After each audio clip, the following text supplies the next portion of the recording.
नमस्कार किसान साथियों, आज हम बताने वाले हैं गेहूं में पहली सिंचाई के साथ कौन सा खाद डालें और गेहूं में पहली सिंचाई का सही समय और गेहूं सिंचाई करने के समय कौन कौन सी ताकतवर खाद डालें। तो किसान साथियों, सबसे पहले बात करते हैं गेहूं सिंचाई का सही समय क्या है। तो अक्सर हमने यह देखा है कि कुछ लोग कहते हैं 20 दिन या 21 दिन पहली सिंचाई का सही समय है, लेकिन हमारा ये मानना है कि गेहूं में पहली सिंचाई आपके खेत में नमी के ऊपर है। आपके खेत की मिट्टी कितने दिनों तक उस नमी को सहेज कर रख सकता है, ये डिपेंड करता है। हो सकता है आपको 21 दिन के पहले ही पहली सिंचाई करना पड़ सकता है और हो सकता है 21 दिन बाद ही सिंचाई करना पड़ सकता है। तो मेरा मानना है कि किसान साथियों कि आपको अपने खेत में जाना है और उसको देखना है। अगर मैं उचित समय बताऊँ तो आपके खेत में अगर आपने कल्टीवेटर करके बीज छींटने के बाद सरावन से समतल करके इस विधि से बुआई की है, तो 25 दिन से 30 दिन के अंदर जो सिंचाई का सही समय होता है वो बिल्कुल परफेक्ट होता है। इस समय पर एक तो जो जड़ें हैं वो ज़मीन के अंदर सही से चली जाती है, दूसरे जो नए जड़ें बनते हैं वो भी अच्छे से विकसित हो जाते हैं और अंदर से जो कल्ले निकल रहे होते हैं वो अच्छे से निकलना स्टार्ट कर देती है।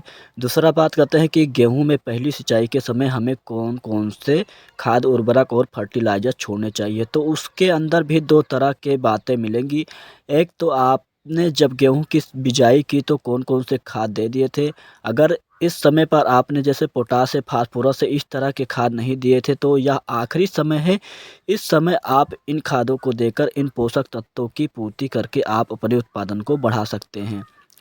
तो अगर आपने बिजाई के समय पोटाश नहीं डाला था तो इस अवस्था के अंदर डाल सकते हैं जब आप पहली सिंचाई कर रहे हो, क्योंकि इस समय पर हमारी खेत की जो ज़मीन है बिल्कुल सूखी है, भुरभुरी है, यानी जो भी हम खाद डालेंगे वो आराम से इन जड़ों के अंदर चला जाएगा और 100% रिज़ल्ट हमें मिल जाएगा। तो पोटाश 25 किलो प्रति एकड़ के हिसाब से और डीएपी भी अगर आपने बिजाई के समय थोड़ी ही मात्रा में डाली थी तो 20 से 25 किलो प्रति एकड़ ले लेना है। इसके बाद बात आती है कि बिजाई के समय हमने सारे खाद डाले हैं, तो इस अवस्था में क्या डालें कि गेहूँ का फुटाव अच्छा हो, कल्ले ज़्यादा निकलें।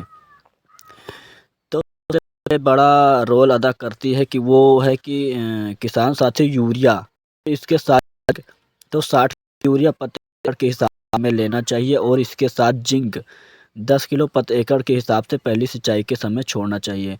और अगर 100% रिजल्ट चाहिए तो पहले जिंक के साथ थोड़ा सा यूरिया सिंचाई के पहले डालकर सिंचाई करना चाहिए और सिंचाई के बाद बचा हुआ यूरिया डालना चाहिए। इससे आपकी 100% बहुत अच्छा रिजल्ट मिलेगा। तो अगर इस वीडियो से रिलेटेड कोई सवाल या सुझाव हो तो कमेंट में लिख कर भेज दें। आज के वीडियो में बस इतना ही, मिलते हैं नेक्स्ट वीडियो में नेक्स्ट टॉपिक के साथ। तब तक के लिए धन्यवाद।